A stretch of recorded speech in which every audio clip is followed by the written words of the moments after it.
We now have time for questions. Ahora tenemos tiempo para preguntas. Quisiera recordarles, los que han estado aquí antes o por primera vez, una buena lo que es una buena pregunta en la escuela Kennedy. Primero se identifican, después tiene que ser breve y tener solamente una pregunta, una idea, y la pregunta termina con un signo de interrogación. Así que con eso voy a empezar aquí. Mi nombre es Mariana Figueira Rizzo, soy de Argentina, estudio acá en la Kennedy School y bueno, este es un año muy importante para nuestros compañeros estadounidenses, pero también para todos los que estamos estudiando en la Escuela de Gobierno, porque son las elecciones de presidente de Estados Unidos. Entonces mi pregunta es ¿cómo cree que puede impactar eso en nuestro país, los resultados? ¿Y son también elecciones en el centro de estudiantes, puede ser? Sí, exactamente. A ver, o sea, mañana muy importante es la votación. ¿Así hay votación? ¿Cómo es eso? A ver, me interesa porque fui estudiante, quiero que me cuenten. Tenemos la segunda vuelta. ¿Se puede preguntar? Sí. ¿Puedo preguntar? Sí, puedo preguntar, gracias. Bueno. ¿Cómo es? Tenemos la segunda vuelta. ¿Acá hay segunda vuelta? Sí, segunda vuelta. Como nosotros, no llegaron, nadie llegó al 50. Nadie llegó al 50, estamos ahí cerca. ¿Y vos sos candidata o algo? Sí, bueno. Soy candidata y capaz tenemos 2 presidentas de Argentina la misma semana. Bueno, buena suerte para las elecciones. Bueno, ¿qué pregunta? Yo no sé si responder... Es una pregunta comprometida porque temo que alguien diga que me inmiscuyo en política interna. Estoy acá como presidenta de la República Argentina. Sinceramente me parece impropio y no es porque no me anime a decir algo. Los que me conocen saben que me animo a eso y a mucho más, pero no me parece sinceramente apropiado opinar en vísperas electorales. Tengo mi pensamiento y todos imaginarán cuál es. Yo los dejo librado a su imaginación, no es que quiera evitar la respuesta, pero creo que corresponde que así lo haga, lo entiendo como responsabilidad. Fundamentalmente, si estuviera acá Cristina Fernández de Kirchner, senadora, por ejemplo, o sea que representa un sector político y no representa un país, opinaría sin lugar a dudas, pero quien está hablando es Cristina Fernández de Kirchner, representante de la República presidente de la República Argentina y representante de los 40 millones, de los que me votaron y de los que no me votaron, de los que me quieren y de los que no me quieren. Así que tengo que pasar la pregunta y esperar el 6 de enero. No, el 6 de noviembre, perdón. 6 de enero son Reyes. Next question right up here. Mi nombre es Jorge Mazal, soy estudiante acá en la Kennedy también, argentino también. Y la pregunta es, ¿por qué países como Chile, Brasil, Colombia y Perú pueden crecer y generar desarrollo económico sin cepo cambiario y sin inflación y en la Argentina no podemos lograr lo mismo? Bueno, en realidad el cepo cambiario es un título mediático. En la República Argentina, a diferencia de lo que sucede en Colombia, en Chile o en Brasil, es el segundo país en dólares después de los Estados Unidos. Después de Estados Unidos, el segundo país en dólares es la República Argentina. El Estado norteamericano estima que entre 1.300 y 1.700 dólares por habitante, frente a Brasil, por ejemplo, que solamente tiene 6 dólares por habitante y es la quinta o sexta economía del mundo. O sea, no hay ningún cepo cambiario, por otra parte. Simplemente el mercado único de cambios tiene aproximadamente 120 rubros para adquirir dólares. El problema que hemos tenido es que durante la última elección en la que yo resulté electa, que fue también doble vuelta, saben que instalamos el sistema de internas abiertas, obligatorias y simultáneas para todos los partidos políticos, como es aquí en Estados Unidos, tuvieron lugar en agosto. Entre agosto, septiembre y octubre, producto de fuertes rumores, intencionados por cierto, difundidos por medios que decían que luego de mi elección en octubre íbamos a devaluar, se evaporaron del Banco Central, compraron del Banco Central los argentinos 4.768 millones de dólares para atesoramiento, es decir, para ahorro en dólares, cosa que no sucede ni en Chile, ni en Colombia, ni en Brasil. En Brasil los vas y querés pagar en dólares y no te los aceptan. En Brasil el precio de las casas es en reales y cuando vas a Brasil tenés que ir con reales para poder gastar. Lo mismo pasa en Chile y lo mismo pasa en Colombia. Si no se hubieran ido esos 4.768 millones de dólares que se fueron entre agosto, septiembre y octubre, simplemente con 900 millones de dólares más hubiéramos podido pagar los 2.300 millones de Boden 12 que pagamos y los 3.500 millones del cupón de PBI que vamos a tener que pagar ahora en diciembre a fin de año y que obviamente contamos con las reservas para poder hacerlo. Se llegó a decir inclusive, y ustedes lo deben recordar, que no íbamos a pagar el Boden 12 tampoco en dólares, que lo íbamos a pagar en pesos. También se decía que ni siquiera íbamos a pagar el Boden 12. Todas maniobras especulativas contra el valor de la moneda, bueno, para beneficiar a un pequeño sector, porque en realidad el sector que compra dólares estadísticamente del 100% de los argentinos es un 12%. Por lo tanto no hay cepo cambiario. Si tú quieres, sos importador y necesitas o sos un productor y necesitas dólares, en el mercado único de cambios hay más de 120 conceptos por los cuales se pueden comprar dólares. Se eliminó el de atesoramiento que permitía a una persona física o jurídica comprar por mes sin ningún fin ni objeto, nada más que para ahorrar en dólares 2 millones de dólares por mes. Esto no sucede en ninguno de los países que vos decís. Es más, ¿vos sabías que en Brasil no se puede hacer depósitos en plazo fijo en los bancos en dólares? Si vos querés ir a Brasil y querés hacer un depósito en plazo fijo, no se permite. En la Argentina, sí, está permitido. Me parece que hay un gran desconocimiento y mucho manejo mediático del tema. Yo creo que deberían, por lo menos todos los estudiantes, informarse más de todo lo que pasa en estos países. Es más, voy a agregar algo más. Voy a agregar algo que me comentaba el otro día el canciller, que había tenido conversaciones con su par colombiano, porque hace un tiempo a esta parte se han descubierto en la Argentina, o están actuando, algunas bandas que se denominan de los colombianos, ¿no? Ciudadanos colombianos que, bueno, delinquen en la Argentina. La Cancillería colombiana, por supuesto, está preocupada por esto porque le hace muy mala imagen al país y ha ofrecido colaboración, pero nos ha dicho que le llama la atención la gran cantidad de dólares que circulan en la Argentina, cosa que no sucede, por ejemplo, en Colombia, donde es muy estricto y donde cualquier persona que cuente con más de 1.000 dólares y pueda tenerlos en efectivo es mal visto, porque es visto casi como un narcotraficante.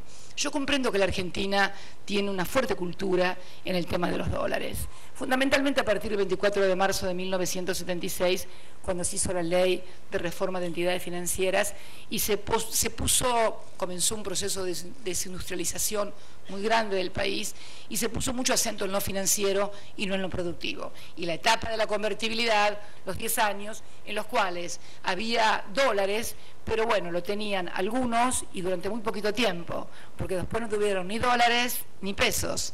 Entonces, como yo no quiero volver a repetir viejas historias, quiero ser una presidenta seria y responsable que garantice, por ejemplo, que la Argentina tenga dólares para darle a los importadores para que puedan comprar los insumos básicos que necesitamos para producir, desde medicamentos oncológicos hasta todos los insumos básicos que necesita cualquier país para importar. Como tengo que además pagar la deuda que tuvieron o formaron otros gobiernos, tengo que pagar, acabo de decir, un cupón de 3.500 millones de dólares a fin de año, más los par y discount, que es deuda que viene ya de los años 90. Tenemos deuda de los años 90, deuda de los años 80, tenemos deuda del año 2001, tenemos los bodenes, bueno, tenemos un menú de deuda y lo que es curioso, ninguno de esos instrumentos fue generado por el gobierno, que es el que está pagando con dólares esas deudas. Entonces, obviamente como presidenta me veo en la obligación de cuidar esas reservas. Y los argentinos que cuentan con posibilidades, obviamente comenzaron que no se podía viajar y cosas. Todos sabemos, que aquí en Estados Unidos y en cualquier país del mundo para viajar es necesario tener una tarjeta, por una razón muy simple.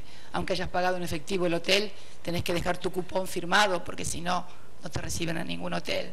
Yo creo que hay, al lado de esa cultura que se formó de los dólares, y que no culpo a nadie, yo también tenía un plazo fijo en dólares.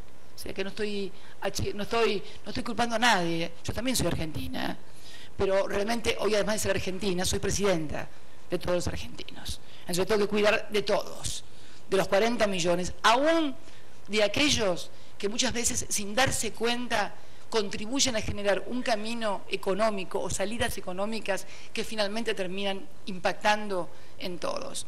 Y yo me acuerdo de la época en que todos podían viajar, todos, un grupo de la sociedad podía viajar, porque había otro que fue cayéndose del esquema productivo. Los piquetes no nacieron en el 2001, los piquetes nacieron en 1995 en la Patagonia, cuando no había trabajo.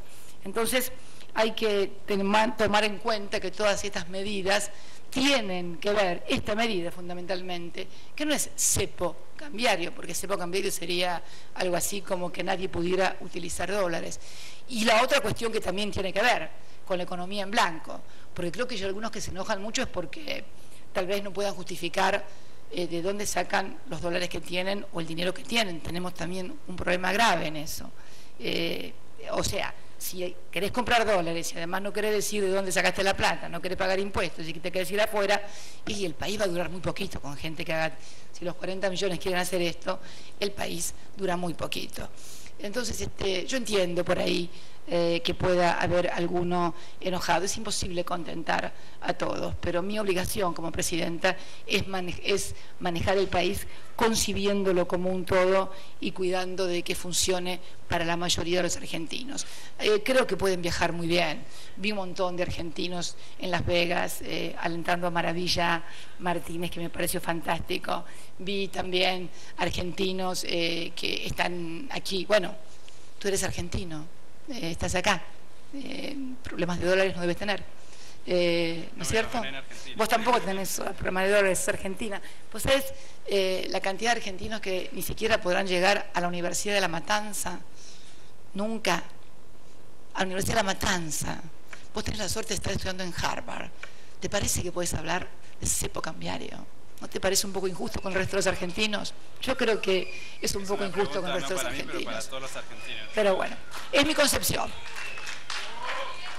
Right up here. Buenas, me llamo Martín Molina y soy venezolano. Y mi pregunta es... Venezolano, ya sé de dónde viene. Encuentro venezolanos en todas las universidades que me preguntan. Mi pregunta es... Bien. Ya sé, me vas a preguntar de Chávez. No. Bueno. Vas a ser más original entonces. Está bien. En vista de los constantes ataques que medios, intelectuales y periodistas específicos, no necesariamente opositores, sino críticos, han recibido durante su gobierno, ¿usted cree que existe la pluralidad de ideas y la libertad de expresión en Argentina? Oye, te costó...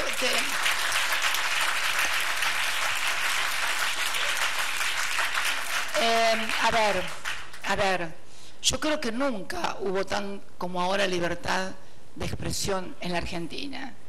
A ver, en la Argentina nunca ha podido haber pasado, por ejemplo, lo que pasó aquí en Estados Unidos cuando una periodista del New York Times fue presa por no revelar la fuente cuando denunció que la esposa de un embajador era de la CIA. Se la llevaron presa por no revelar la fuente, periodista del New York Times. Esto en mi país no podría haber sucedido jamás.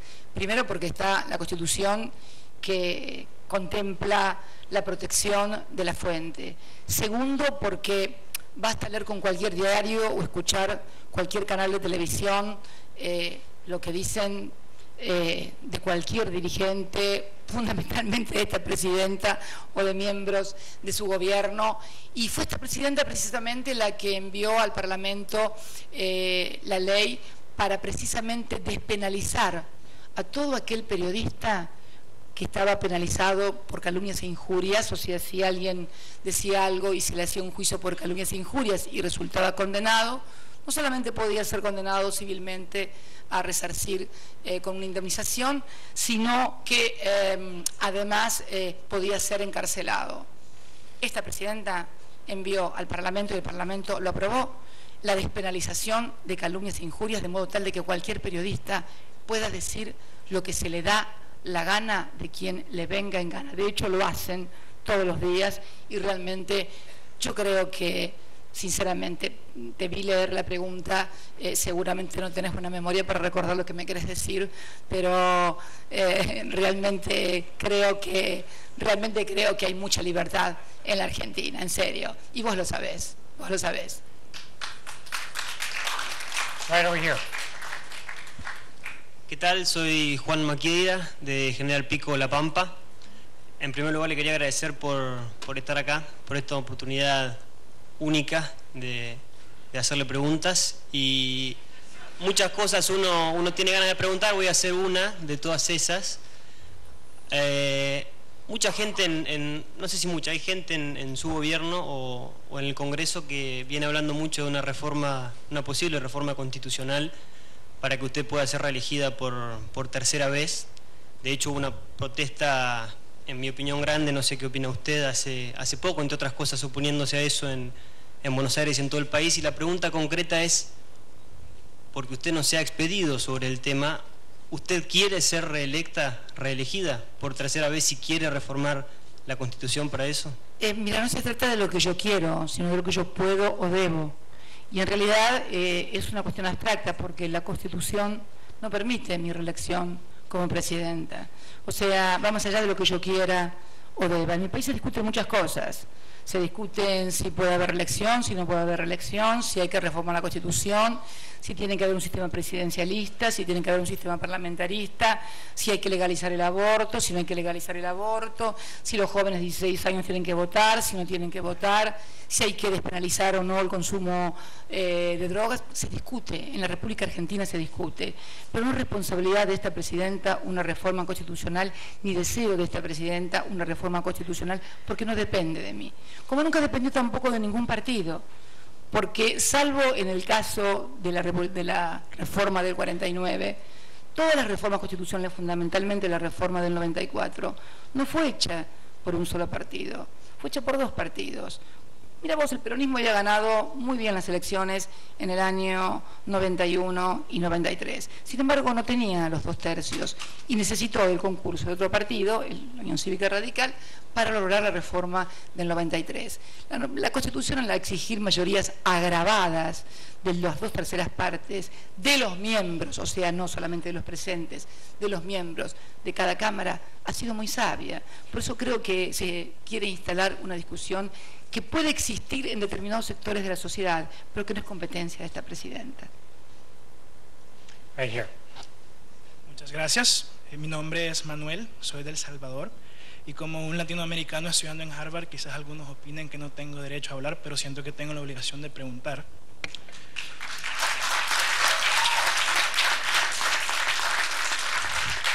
Perdón, yo no tengo nada que ver con eso, porque no soy de Harvard, así que no sé qué pasa en Harvard, que si lo dejan hablar los de El Salvador o no, pero no tengo nada que ver.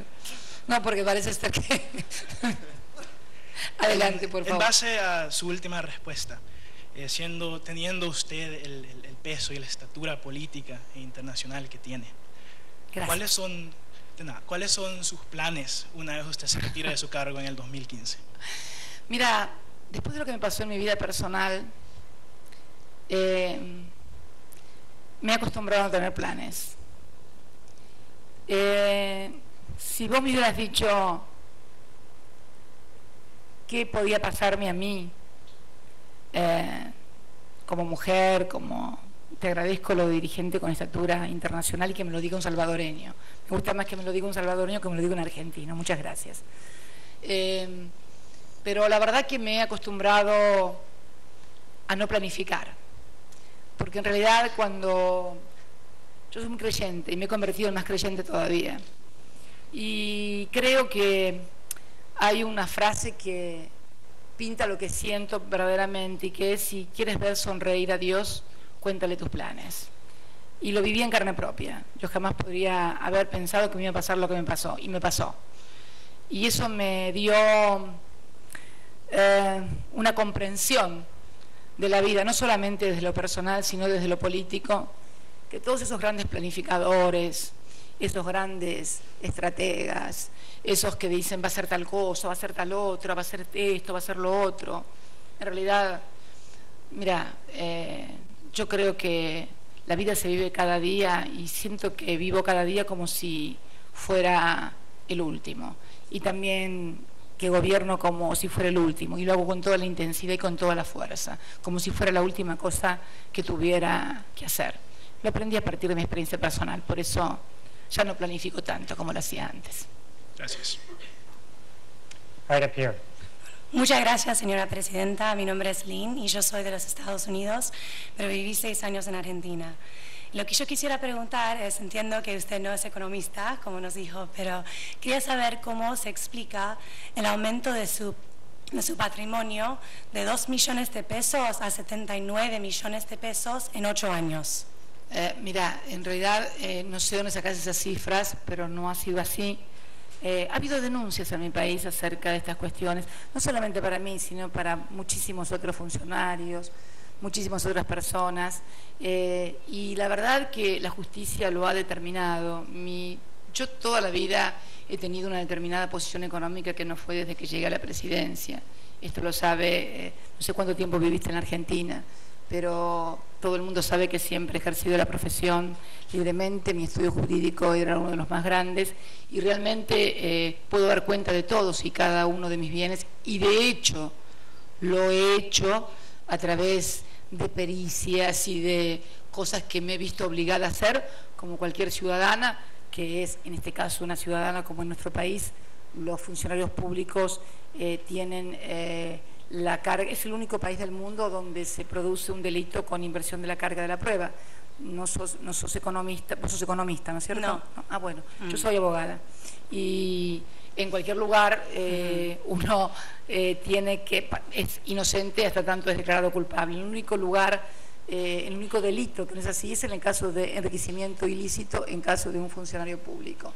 Y hemos recibido denuncias, obviamente, de la oposición y también de denunciadores profesionales, y nos hemos sometido a, como se ha sometido cualquier persona, al veredicto de la justicia, inclusive con peritajes por parte de 12, 20, 30 peritos de la Corte que han pasado por todas las instancias de primera, segunda, tercera y Cámara, en fin. Pero los números que manejás, infórmate bien, no son esos. Yo tenía una determinada, teníamos y tengo una determinada posición económica que ha sido producto de, de que he trabajado toda mi vida y he sido una muy exitosa abogada. Ahora soy una exitosa presidenta también. Gracias.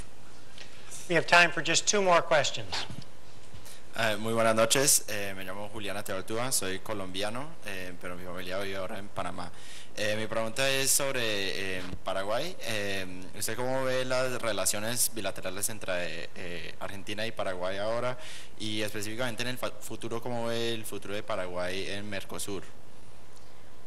Bueno, en realidad las relaciones con Paraguay, más que bilaterales, son son socios de Mercosur, con lo cual las decisiones que se toman, más allá de las relaciones obviamente que tenemos, compartimos una empresa binacional que es Yacyretá, aparte una obra que que terminamos durante nuestra gestión, pero en realidad la cuestión de Paraguaya fue una cuestión que se discutió en el ámbito del Mercosur primero y de la UNASUR después, y se decidió la suspensión de los derechos políticos sin ningún tipo de sanción económica, por lo que se consideró un golpe institucional sobre la figura del presidente Lugo. Con la salvedad que tomamos los presidentes que tomamos esta decisión, que fueron el presidente José Mujica, la presidenta Dilma Rousseff y quien les habla, de que bien se normalice en la próxima elección la situación institucional del Paraguay, va a volver a ser un miembro pleno con todos los derechos políticos.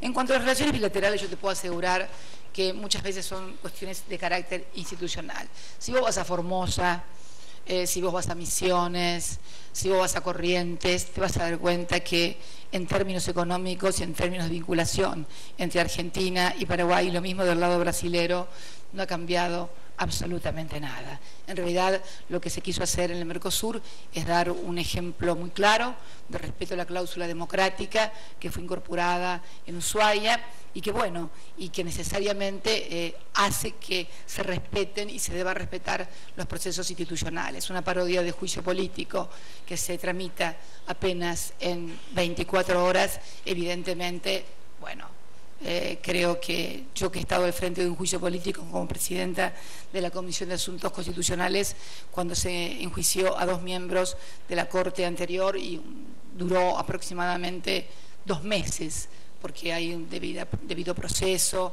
hay procedimiento de acusación, de defensa, de presentación de prueba, de ambas partes, de alegatos, de peritajes, etcétera, etcétera. Todos sabemos que un juicio nunca puede llevarse a cabo en 24 horas. Pero contra el pueblo paraguayo no hay ninguna animosidad. Hay diferencias con sus autoridades. Y por eso establecimos que no iba a haber ningún tipo de sanción económica, porque precisamente la sanción económica nunca la pagan los gobernantes, sino los pueblos. Bueno, gracias. Sí. Hola, yo soy Juan, de Argentina también, y también me siento muy privilegiado de poder ser uno de los pocos argentinos que puedo hacerle preguntas. Ay, pero ahora voy a contestar. Yo quería preguntarle, después de ver los poco transparentes índices de inflación, de delincuencia y de pobreza, ¿no le parece que sería un momento de empezar a hacer una autocrítica y empezar a aceptar un poco distintas opiniones? A ver, primero te voy a contestar, porque no se lo contesté a tu anterior compañerito, sobre el tema de que soy uno de los pocos privilegiados que no puedo hablar. Chicos, estamos en Harvard. Estamos en Harvard. Estamos en Harvard, por favor. Esas cosas son para la matanza, pero no para Harvard. Esta frasecita, soy uno de los pocos argentinos privilegiados. Mira, será porque están acá en Harvard y no se enteran. Yo hablo con millones de argentinos, pero hablo con millones de argentinos en los 20.000 actos a los que voy. Hablo con periodistas en Formosa, en Córdoba, en donde me encuentran. En realidad creo que, yo no sé dónde han sacado esto de que no hablo, realmente parezco muda, no es así.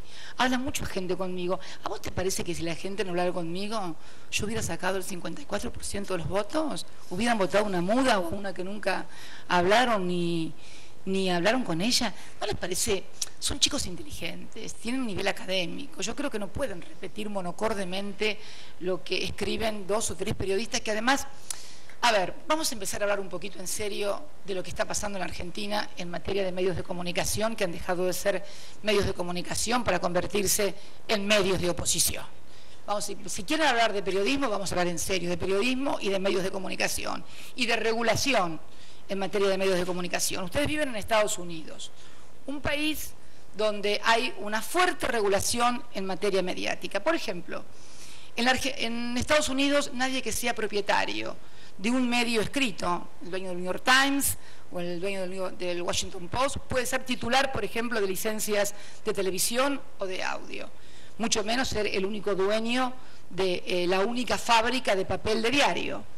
Y además hay un determinado número de licencias que pueden tener en materia de radios, en materia de televisión o en materia de comunicación. Hace 3 años exactamente, y esto creo que la Escuela de Leyes y la Escuela de Gobierno es algo muy importante, yo les pido ahora a todos ustedes, levanten la mano los que saben si se ha sancionado o no una nueva ley de medios en la República Argentina. ¿Alguien? Los que saben si se sancionó una nueva ley de medios. No, pero quiero que levanten un poquito más alto la mano para que pueda verlos, los que saben. Bueno, saben muy poquito, es evidente. Yo te voy a explicar. ¿Vos sabés? Vos también sabés. Bueno, en el año 2009 se sancionó, se van a cumplir 3 años de la sanción de la ley de medios, que establece que no puede haber más de 24 licencias de cable y un número de, creo que de 4, no recuerdo, de frecuencia abierta. Y realmente hay hoy en la República Argentina una gran controversia porque el monopolio mediático que existe en la Argentina, que no solamente controla fábrica de papel de diario obtenida durante la dictadura, que además controla muchísimos diarios, se niega a cumplir una ley sancionada por el Congreso desde hace 3 años, con medidas cautelares, y bueno, finalmente la Corte ha fallado y ha determinado que el 7 de diciembre tiene que estar desinvertido, porque obviamente no se pueden tener 240 licencias de cable y 9 licencias abiertas, porque obviamente hay monopolio. Y si hay un lugar, y esto se llama la Escuela de Gobierno Kennedy, si hay algo que ha caracterizado a esta sociedad, es ser una sociedad con normas muy antimonopólicas y antitrust. De hecho, Microsoft, una de las empresas más grandes del mundo, ha sido muchas veces multada por desempeño monopólico. Bueno, en la República Argentina estas cosas no pasaban. La ley de medios se sancionó además con una participación nunca vista. Como se ve que muchos no la conocen, quiero explicarles que es la primera ley que se envía al Congreso luego de realizar un anteproyecto. Yo presenté un anteproyecto que además tampoco fue un anteproyecto que realizara yo, fue el de la Coalición Democrática, que agrupaba a numerosas organizaciones no gubernamentales, sindicatos, universidades, intelectuales, que formularon un anteproyecto de ley. Este anteproyecto de ley se discutió en más de 25 foros, universidades, sindicatos, a lo largo y a lo ancho del país. Se hicieron inclusiones, modificaciones, y finalmente se mandó el proyecto de ley al Parlamento, que resultó aprobado por amplias mayorías que no solamente fueron de mi partido, sino también de partidos de la oposición, que establecía determinadas cláusulas de adecuación para precisamente evitar los monopolios, que en realidad es lo peor que le puede pasar a una sociedad, que un solo sector económico, porque además el periodismo ya no es como lo ejercía Benjamin Franklin o Mariano Moreno a la luz de las velas. Hoy todas las empresas son empresas económicas. El periodismo, que nació fundamentalmente como un ejercicio político, lo eran los revolucionarios franceses, que uno puede ver todavía en París la imprenta en donde producían su diario. Lo era Benjamin Franklin, que tenía el diario La Gaceta, uno de los padres de los Estados Unidos. Lo era Mariano Moreno, periodista fundador de la Gaceta comercial, donde también era periodista. El periodismo nació precisamente como un instrumento político, a partir de la mutación en grandes concentrados, conglomerados económicos, no solamente en nuestro país, sino en todas partes. Ustedes habrán escuchado del escándalo de Murdoch en Londres, en Inglaterra. Hay hoy en nuestros días, hablando de libertad y de periodismo, no sé si lo sabrán, pero hay varios periodistas procesados por la justicia argentina, junto a ex agentes de inteligencia, junto a ex jefes de la CIDE, junto a generales de la Nación, que hackeaban, como lo pasaba en Murdoch, en que interceptaban mails y comunicaciones telefónicas y utilizaban esto para presionar o para vender información. Hay unas 7, 9, 8, 10 personas, entre ellas conocidos y connotados periodistas. Es curioso que no haya llegado una información de esta naturaleza a una universidad tan importante como Harvard, pero lo quiero comentar porque esto ha pasado.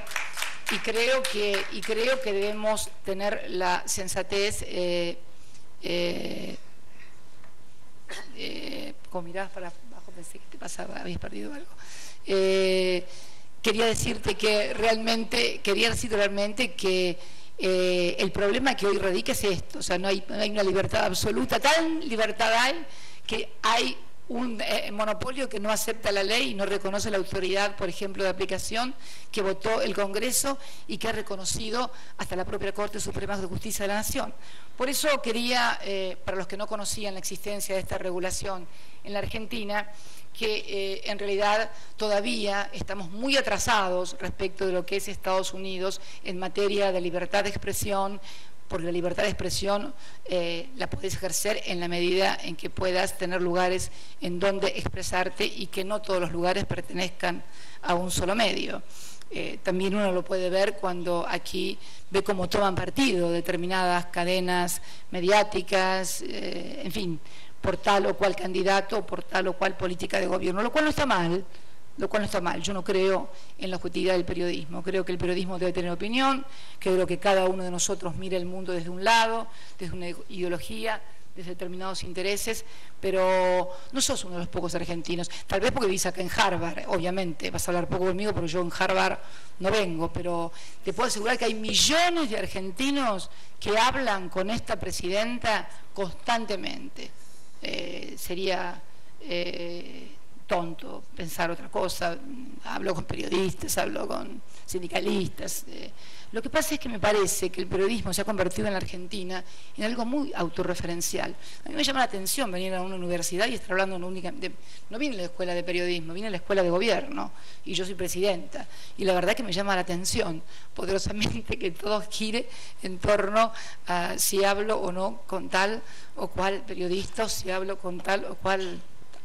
Realmente me parece, si se me permite, poco académico. Esperaba realmente algún otro tipo de análisis o algún otro tipo de preguntas que tuvieran que ver más con el gobierno y con la escuela de gobierno, que creo que es el tema que los ocupa a todos ustedes, o por lo menos están con sus dólares gastándolos, que deben ser bastantes, porque me dijeron que es un poco cara Harvard también.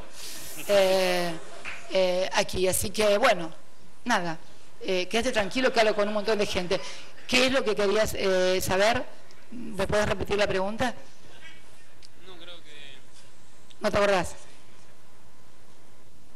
No, quería saber si podía empezar a ver más una autocrítica y poder permitir un poco más este tipo de conferencia donde puede expresarse un poco más claramente, con preguntas. A ver, mirá.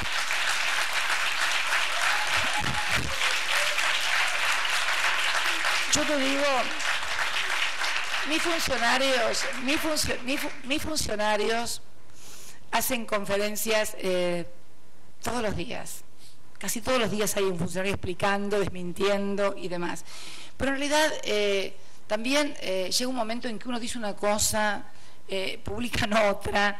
En realidad, fíjate, voy a leerte un titular de un diario después de mi discurso el otro día en la ONU. En la ONU, al otro día de que yo hablé sobre el tema de AMIA, salió un titular en un diario donde dice: fuerte giro de la presidenta, negociará con Irán por la AMIA. Yo venía hablando de diálogo con la AMIA en los discursos que di en la ONU en el 2009, en el 2010 y en el 2011. Lo que pasa es que el diario el día anterior había puesto otro título, había puesto que yo no iba a hablar con Irán. Entonces el otro día tuvo que cambiar el título y poner que yo había girado. En realidad yo venía diciendo exactamente lo mismo. Y la verdad que uno está en Argentina y por ahí habla y dice blanco, y el otro día, pero no ya en conferencia de prensa, estoy hablando y digo blanco, y el otro día sale publicado: la presidenta dijo negro. Y esto se puede verificar totalmente. Yo creo que hay en realidad una percepción y creo que hay una toma de posición respecto de muchas cosas, pero quédate tranquilo porque hablo con todo. La última conferencia que di creo que fue cuando estuvo Hillary en la Argentina, ¿no? Fui con Hillary Clinton. Ahora, estar dando conferencias todos los días no me parece que sea la obligación de una presidenta. Yo tengo que gobernar. Y conferencias dan mis funcionarios. Mis funcionarios hablan todos los días. El Ministerio de Interior, el Ministro de Economía, acaba de ir el Viceministro de Economía, Axel Kicillof, a responder todas las preguntas del presupuesto. El titular de la AFIP da conferencias de prensa permanentemente, el Ministro del Interior da conferencias de prensa permanentemente, el Ministro de Planificación da conferencia permanentemente. Ahora, me parece que esto me parece como un latiguillo, una muletilla. O sea, yo creo que puede haber muchísimas críticas que hacer, pero me parece que, o tal vez sea que no encuentren el lado por donde quieran criticarme y entonces sea esto, pero sinceramente me llama la atención. No me enoja, está claro, porque yo a esta altura no me enoja y además es feo enojarse, hace mal a la salud y te salen arrugas cuando te enojas mucho, así que no vale la pena. Paciencia y seguir adelante. Muchas gracias, querido. General Pico La Pámpara, ¿no? ¿General Pico La Pámpara vos? No. Pico de No, de General Pico La Pampa por el archivo anterior. San Juan. Ah, de San Juan. ¿De qué parte de San Juan sos? De San Juan Capital. San Juan Capital. Qué bien. Qué bien que anda el país. ¿Cuánta gente del interior del país pudieron ser en Harvard? Anda bien el país. Sí. ¿Alguna otra pregunta más? Gracias. No, we need to quit now. No, sí, por favor, déjelo, pobrecito, que estaba para ahí. Y está con un papelito. Y está con un papelito. A ver, dale. Léete el papelito con el que te viniste, dale. No es para leer. Dale. Primero, en principal, bienvenida a Boston. Gracias. Yo soy de Salta, pero hace mucho tiempo vivo en Estados Unidos. ¿De qué parte de Salta? De la capital, Salta capital. Hermoso. Y a mí no sé qué título me pondrán los diarios porque es una pregunta que no es picante o lo que ellos quieren que pregunte. No es sobre el pasado, sino sobre el presente. Porque hay diarios que quieren, sé que hubo muchos mails y sé que hubo periodistas que le estuvieron haciendo las preguntas, pero también es parte de la libertad, es bueno. No nos engañemos tampoco entre nosotros, somos todos gente grande. Dale, te escucho. En un mundo muy complicado, y mis estudios son en negocios, no aquí en Harvard, pero respeto mucho esta institución. Y yo me doy cuenta que usted siempre dice que agua, alimentos, tecnología y energía son las claves del futuro a largo plazo para el mundo. Y yo siempre pensé que también la responsabilidad social debería ser parte de ese conjunto de conceptos. Y porque la responsabilidad no está en los políticos solamente, sino también en los empresarios. Siendo parte del G20 y teniendo conversaciones con otros dirigentes, ¿cuál es la posición de usted sobre la importancia de la responsabilidad social hacia el futuro a largo plazo, no de la economía argentina, sino la política en general en el mundo? Gracias. Hablas de la responsabilidad social como un concepto empresarial, fundamentalmente. Desde un concepto administrativo. Bueno, sí, es la responsabilidad social de las empresas, es decir, sí, en ser amigables con el medio ambiente, en tratar de invertir en tratar de invertir, por ejemplo, en proyectos en los pueblos donde se empeñan sus tareas para poder hacer desarrollos alternativos, etcétera, etcétera. Absolutamente de acuerdo. De hecho, creo que es una de las cosas más importantes que se están haciendo en la actualidad y que es precisamente Bernardo Klinsberg está trabajando mucho en ese concepto de responsabilidad social empresaria y agregarle un plus a aquellas empresas que tienen en sus envases, en los productos que ofrecen al mercado, precisamente una suerte de etiqueta de empresas con responsabilidad social a partir de determinados cánones. Te aclaro que de eso en el G20 mucho no se habla, te voy a ser sincera, te estaría mintiendo. En el G20 hemos intentado, por lo menos personalmente he intentado el tema de los paraísos fiscales sin demasiado éxito. He intentado el tema de regulación de transferencia de capitales para que no sean de carácter especulativo e impacten en las economías golpeando el valor de las monedas.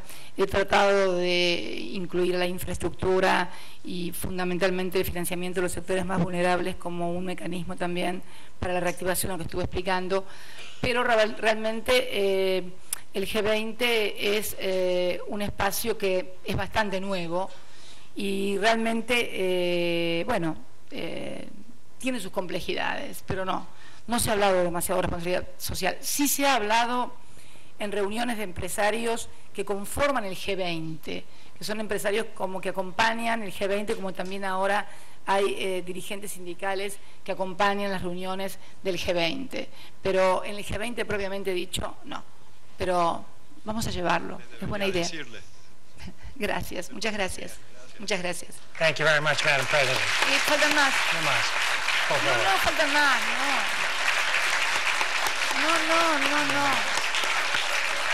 ¿El último? A ver. Last question. A ver, el último. No sé. A ver. ¿Dónde? A ver. Ok, aprovecho la generosidad para hacer una pregunta nada más. Hace poco el Instituto Nacional de Estadística en Argentina hizo alguna declaración en relación a que en un día un argentino podría comer con 6 pesos. Ya lo desmentí ayer. Hay un artículo que publicó la titular de la INDEC aclarando cómo habían tergiversado lo que había salido. Así Perfecto, que... entonces cambio un segundo para aprovechar la oportunidad. Dale. No, nada más. Habiendo discutido un poco todo lo sobre el de los derechos humanos y lo que nos comentó ahorita, yo me pregunto y cito un poco sus declaraciones, ¿por qué un ciudadano argentino tiene que tenerle un poquito de miedo a la presidenta? No, ¿ves? Esa es otra tergiversación, ese es otro tema que tergiversaron. ¿Qué es lo que dije? Exactamente, y someto a grabación, que traigan la grabación y la pongan acá. Al contrario, yo dije que los que me tenían que tener un poquito de miedo eran mis funcionarios. ¿Qué hizo Clarín? Editó la frase y puso que la que tenían que tenerle miedo a Dios y a mí. Yo dije que mis funcionarios tenían que tenerme un poquito de miedo a mí, porque hasta ahí estaba haciendo crítica, precisamente, mira vos, hoy que me pedían la autocrítica, estaba haciendo crítica de algunas gestiones o de algunas decisiones que no me parecían adecuadas y que hubieran sido mejores otras. No me referí a los ciudadanos. Además, realmente sería muy tonta si hubiera dicho eso respecto a los ciudadanos. Ni siquiera sería mala, sería tonta. Y yo la verdad que no creo que vos creas que yo sea tonta, ni mucho menos. Me referí específicamente a mis funcionarios cuando dije eso. Te invito a que veas el completo. Te voy a mandar el video completo para que lo veas. Bien. Ellos también son ciudadanos. Gracias. Muchas gracias.